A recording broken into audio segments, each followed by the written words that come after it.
everyone, and welcome to the next Monday video for the Nature Art Challenge. And I am going to flip through to electric trees.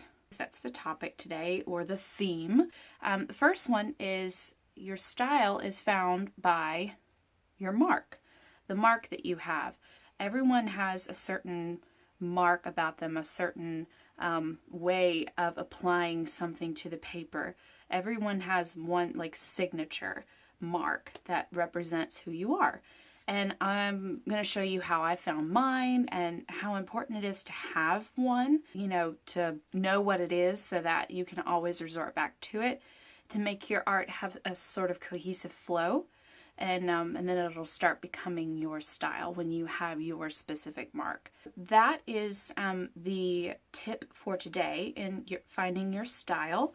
And like I mentioned before, these videos are not necessarily to help you find your style. This is like the end-all, break-all of finding your style. This is just that next step, the kickoff or the continuation of finding your style as an artist. So, with all that said, I'm going to set this off to the side. Let's go on and get started. And I'm going to open up to this page. But for now, I'm going to whip out some acrylic paint. I before have started with, let's see, with my Neocolor crayons. I don't know if you could see that or not in the film, but I use these all the time to slap some color down really, really quick. But lately I've been wanting to jazz it up a little bit and add some acrylic paint. So, and I do apologize if you hear the fan blowing. That's my AC unit that's running. I'm just going to cover this up. But as today's theme, or today's like topic, or something we need to focus on in finding our style, is finding our marks. So I'm going to utilize that even in the background. Something that I really love to do is to make all kinds of different shapes in the background. And I'll show you how that works. And I'm going to start making shapes any way that I want. I'm not really looking at the photograph again right now. It's not my main concern. My really big main concern right now is just covering up the background. And like we talked about last week, which you can go see that video, we talked about laying down certain shapes of colors, patterns, anything in the background first, because that will establish what you lay down later in the composition of your drawing or painting or mixed media piece, whatever. Just laying down splotches of color, see, I'm already creating this horizon line, or what could be a horizon line. This could be the start of a horizon line right here. Who knows? But these shapes that I'm making kind of will determine how certain things lay, you know, when I create things later on. Especially right here. You can really see that. All I didn't even do this green splot when I was making this piece. This was done like weeks in advance before I even started making this painting. But I just knew that when I slapped this down, I knew that it would be used later. So that helped make a really neat horizon line all the way throughout the rest of the drawing. So that's what I'm doing right now. And I'm actually, I'm going to get just a smidge more. Just want to do a little bit more up here. So this is essentially what I do. I'm kind of making this to be my mark. It isn't like an actual like mark. It's, you know, something that is reoccurring in my artwork. I do a lot. I make these shapes. I make these spaces that build up the background of a composition. I did that here. Some of it I did before, some of it I did after. I did this green space right in here, and then I added the orange later, and then the purple colored pencil later, and then of course the purple. I built my background first to lay the top part, the foreground, on top of it, and it makes it so interesting. I personally like it. I think it just has a little bit of interesting vibes about it. It's not too boring. It's not just blue sky. No, like sometimes even when I'm looking at the sky right now at my window, and I see so many different shapes, like a patch of blue or bluish gray right now. And then I see a patch of white, of course, for the clouds. And then I see a patch of like a lighter bluish gray. You know, it's all spaced out like that. I don't ever really see a straight, solid color of blue unless it's like a completely, you know, bright blue sky day. But on these overcast days, you know, sometimes the colors vary. And even here, now I got real literal right here because I think I was just testing my new Neo colors because they were new to me at the time. Oh gosh, I hate that one. I just don't like that one at all. And let's see if I did that elsewhere. Yeah, I did that all around here. Yeah, even the ground. You don't even have to, you know, cover the whole ground one solid green sheet of green. Like it's interesting. Like, why is that pink? Why is the ground pink? Who knows? Why can't the ground be pink? You know, why can't it look like water? What if it is water? Why can't the water be pink? You know, something like that. It just makes it interesting and fun. Now, some of them I really did solid colors, but I also went back and added more shapes, you know, like that. I really like how this blue cloud back here is kind of separating that purple and breaking it up a bit. I really like that. And then, yeah, I did some of that here. I really like how that one turned out. And that, oh, that was a mess, but it was fun. So that, you know, that's kind of my mark, or, you know, a first step of it. I'll create some interesting patterned shaped background. Okay, I'm gonna grab some of this blue. I'm gonna cover up some of this writing down here, but this, I am gonna look at the photograph just a little bit, just to grab the lining of the water, get that started. And then what also is my mark, something that I really like to do, is to make my lines as organic and as gnarly as possible. I never have a straight line. I hate straight lines. If you're the kind of person that says, I'm not an artist, I can't draw a straight line, that's fine. I hate drawing straight lines. Straight lines are boring. So I'm just blocking that in.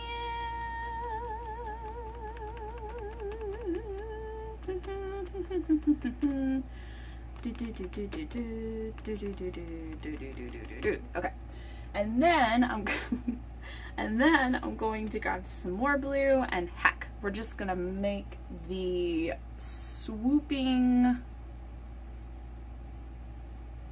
Oh gosh, this is so cool looking already. The line to the sloping ground, and yeah, there we go, done.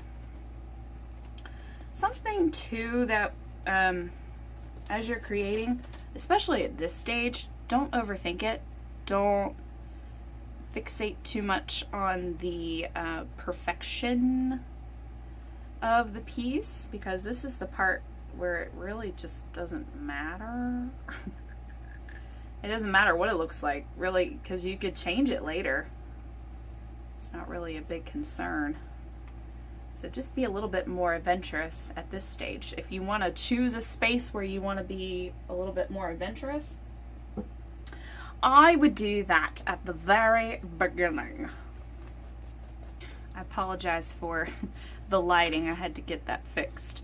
I didn't realize how bad it was. I thought that this place would be much, much easier to film in front of because of the light, but when the harsh light comes in later on in the afternoon, it takes away most of the visibility of the book. So I'm gonna have to keep an eye out on that. How do I want to proceed? Let's see. Yeah, let's get some colored pencils. This is something I've really enjoyed doing more of. I've never really considered using color pencils whatsoever. So I'm going to use this really pretty olive green. I'm like obsessed with anything olive green right now.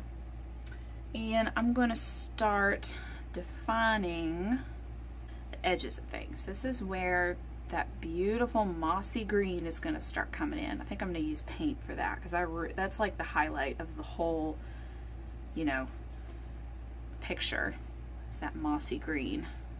Okay, so now comes my all-time favorite part. I think I've been debating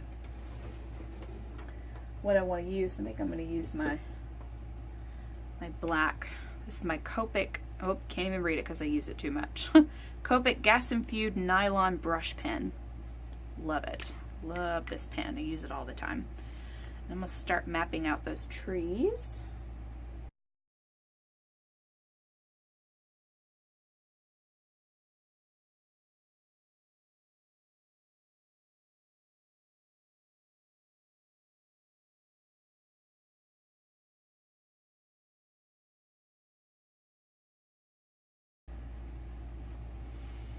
So this is where my mark comes in.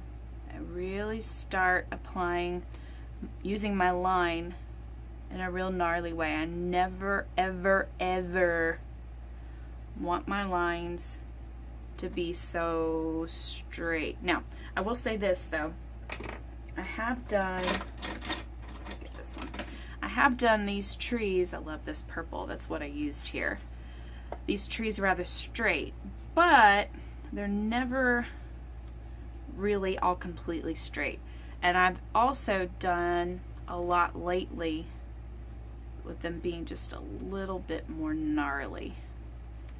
I haven't made them so straight because I've noticed I can't quite get them straight anymore. I've tried. I could probably do it better with a colored pencil because I can press down on it and I can keep my hands from shaking. But my hands, they shake so much, and I can't ever get them to be completely straight. But even the straightest straights, I don't like them, you know, to be too architecturally straight. I want them to look nice and gnarly, but I do like making the trees off in the distance rather, you know, gnarly. And then I'll add my branches off in the distance. Gosh, I love this.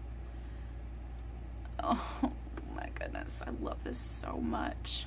But I want to get some ink on top of them and I can't overdo it. So, oh, I love doing this. So I also, this is where I want to come in and talk about a couple more things. In this part, with in your kit, I've written down, and we'll skip this one, I'll talk about it in a minute, but this kind of come up. Sleeping Beauty and Van Gogh. Oh my goodness. These, here of late, I've noticed, have been my main source of inspiration.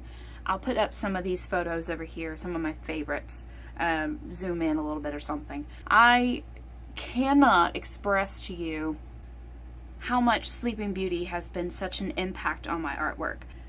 But those trees, I had never ever realized how beautiful they are. I absolutely love it. I've always loved children's books. I've always loved the artwork in children's books, and I've always loved that stylized, mysterious, quiet look about forest paintings like these.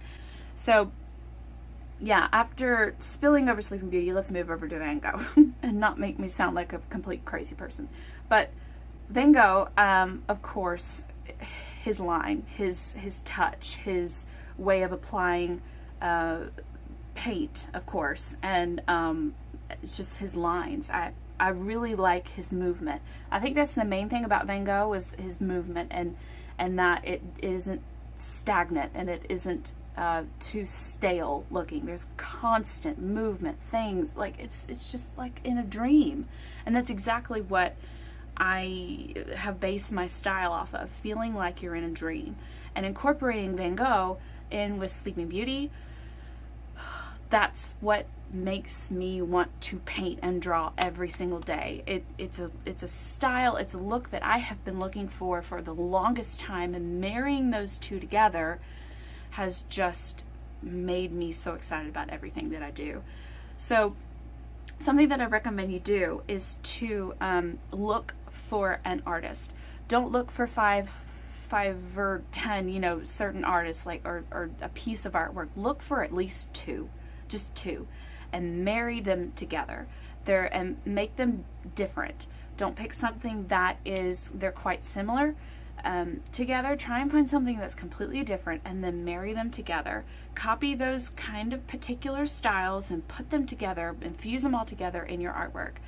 And that will make your own mark, and it will develop your style. That is so, so huge. Something that will drastically change what you do. When you watch someone else and study what they do and incorporate that in your stuff and then add your mark into it, it's like putting all these ingredients into one big pie or something, or big, you know, dish of some kind, and putting it all together. You have this amazing new something, and it will just taste wonderful.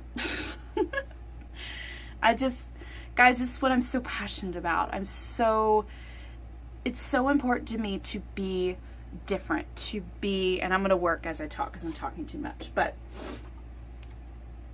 I have always been an artist who has wanted to be someone different, and I never, ever, ever wanted to copy anyone. I would admire someone, but I never wanted to go, oh, well, if that works for them, then I'm going to do that, and I'm going to try it, and I'm going to try to make it my own. I've always, always wanted to find something different and do something different. I always wanted to disobey the trends. I always wanted to, you know, break the rules, and I always loved the phrase, there was never a right or wrong answer. And because in school I always struggled with finding the right answers sometimes. And I mean, I wasn't the smartest person, but I did my best. But when it came to art, that was my freedom. That was when I could let go. And I could do what I want, because I just didn't want to find the answers sometimes. I didn't want to do that. I wanted to make it my own and do something that no one has ever done before. That's always been something that I've been crazy about. And when I talk about this stuff, it's so important to me. And it's what makes me want to make art, because I want to be so different, and I get excited about what I could possibly make that no one has ever made before. Now, granted, I'm not saying that what I'm doing has never been done before. No one has ever put Sleeping Beauty and Van Gogh together before. I just want to be someone who is completely different, is completely fresh. And when you can do that, when someone else can do that, if I can help someone else do that and feel so confident in what they do, and think outside the box and not do what everyone else is doing, that it's a goal. It's something that I would feel very accomplished in doing, and helping you do something like that and feeling good about what you make. Because I can't stand it when there are super talented artists out there, but they can't stand their own work. I can't deal with that. That's why I try so hard to be happy with what I do. And I don't want to ever be negative towards myself. Now, there are some things that I don't like for instance, this drawing. Like, I don't like that. I didn't like how that turned out. But not going to be like, oh my gosh, I'm the worst artist ever. I cannot believe I did that. I want to cover that up. I don't want anybody to see it. No, look, I made a mistake. I make mistakes, but I'm going to move on. I'm going to do something else, and I'm going to love, more of my stuff than I'm going to hate it. You know what I'm saying? So that's why I think this whole challenge is important, is for you to develop your own style and to be confident and to be so happy in what you're doing. Don't ever be afraid to share it. Don't ever be afraid to talk about it, because art it's a way to express yourself. It's a way to tell the world what you're feeling, whereas words can't do sometimes. And it's just so good. And I just want you all to experience that. I want you all to, as an artist, to feel that happiness and just be excited about what you're doing and want to keep making and making and making constantly all the time. All right, done with rambling. I need to stop. All right, I've done those trees. Now I want to get some of that green in here. I just want to get some of that mossy color in here. And this is where the Van Gogh kind of comes in.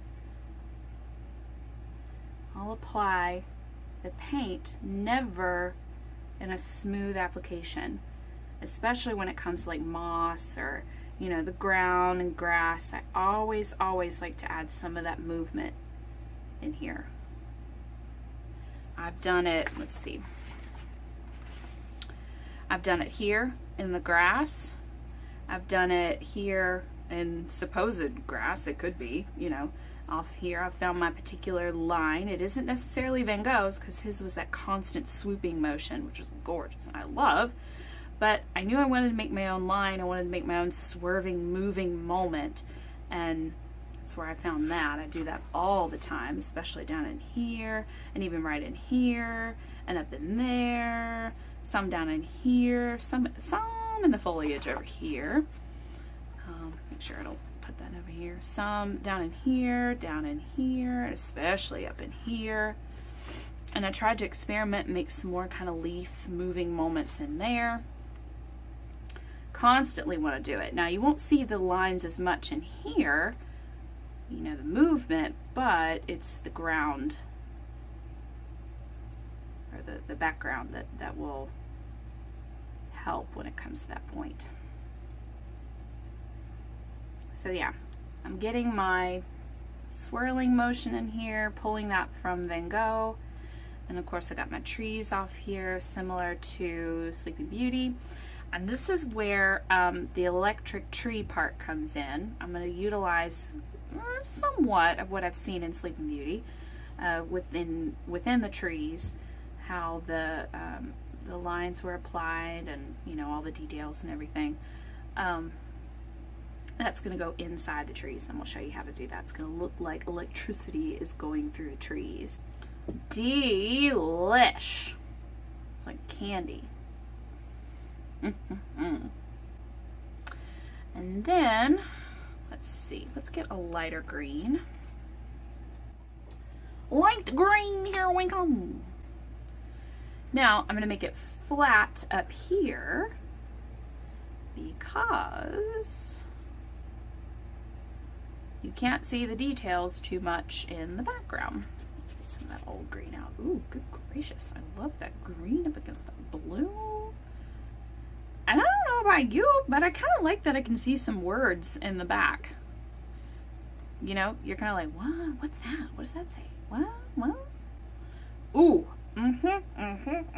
See, this is what's so fun. I don't plan this, but I know that when I do it,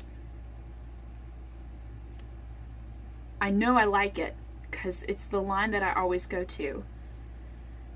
It's my signature mark. It's my line.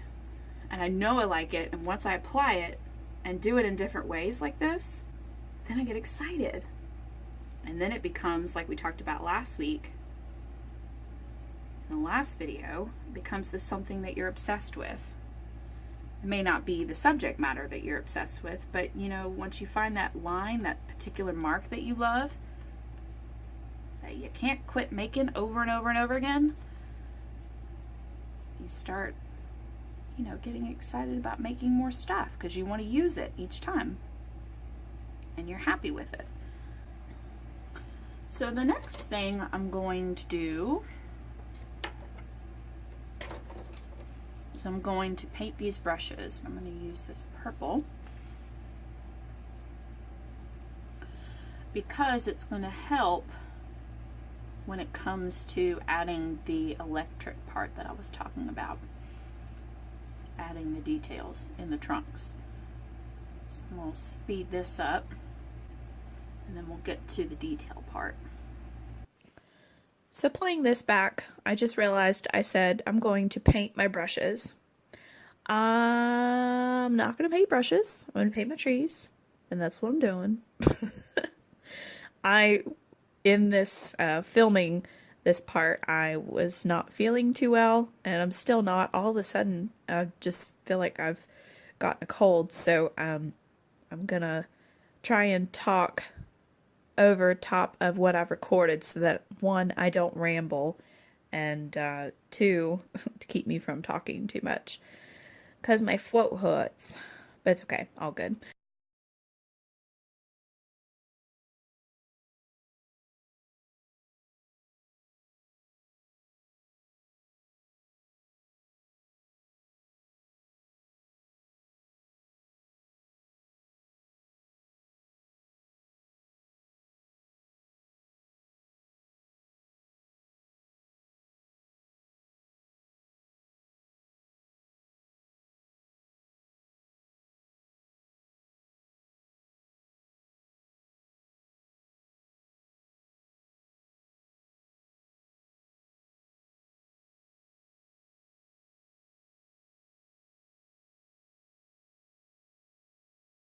So now I'm coming to the part where I'm adding in all the colors within the tree.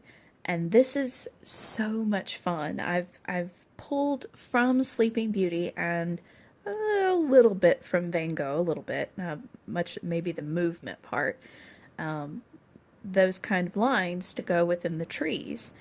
And I kind of like the way it turned out because it looks like electricity going through the tree trunks. And it's really, really cool looking.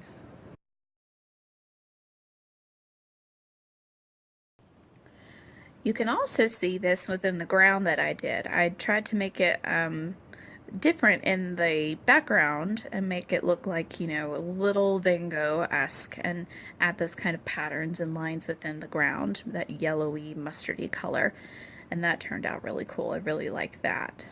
And then I added some more shadows below the mossy ground area near the river.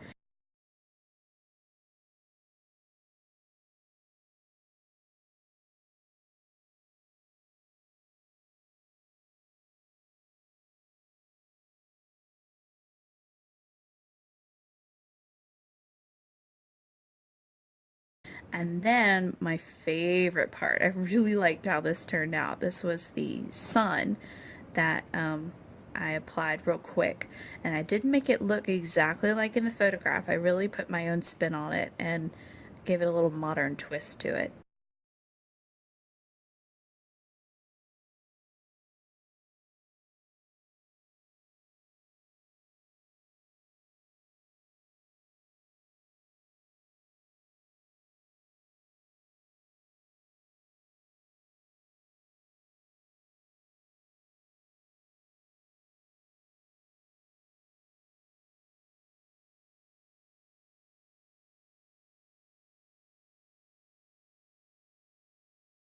And then of course added a few more, you know, gold specks and sparkles around. That was fun. And then came, you know, the last little bit of details. And this is where the last part of the notes on our kit comes in. I really recommend you guys trying out using different medias, spicing it up, switching it up, using all kinds of different medias. I've used within this sketchbook probably, let's see, we've used paint, marker, color pencil. Yeah, I think those are just my main three ones. I've used paint, marker, and color pencil all in one page. And one, it gives you different textures. Two, it helps you learn how to use them, of course. And then three, you get different kinds of applications. Color pencil sometimes doesn't go over paint very well. Sometimes paint doesn't go over well with color pencil, or marker doesn't go over well with color pencil, you know, like, but sometimes it does. And you get to play and see how different mediums work well with each other. And it just makes the piece so much more interesting to look at. So yeah, that's one tip that I recommend you do within your, you know, challenge that you're working on in the Nature Art Challenge, because it's something that will broaden your knowledge of certain medias. It's just a lot of fun too. So this is the final piece. I am particularly excited about this one. I had a blast and am so pleased with the turnout. I love, love, love, love the colors, and I love that I put the shadows next to the trees. It's rather literal and very, very stylized, just like I like, but it just gives it that little bit of warmth that I love within a painting. It just looks so yummy. So that is the finishing, page for the second Monday, and I'm going to make this day 11. This is, day 11 for our nature art challenge. I'm super, super pleased with it. So yeah, I hope you guys have enjoyed that, and I hope you have learned a little bit in this one. I know I have rambled way too much in this video, and I'm so, so sorry. I try so hard to keep it short, but even when I try and make it short, it gets so long, especially process videos. You can never ever make those things super short. But if you guys prefer shorter, more short and sweet, to the point kind of videos, let me know.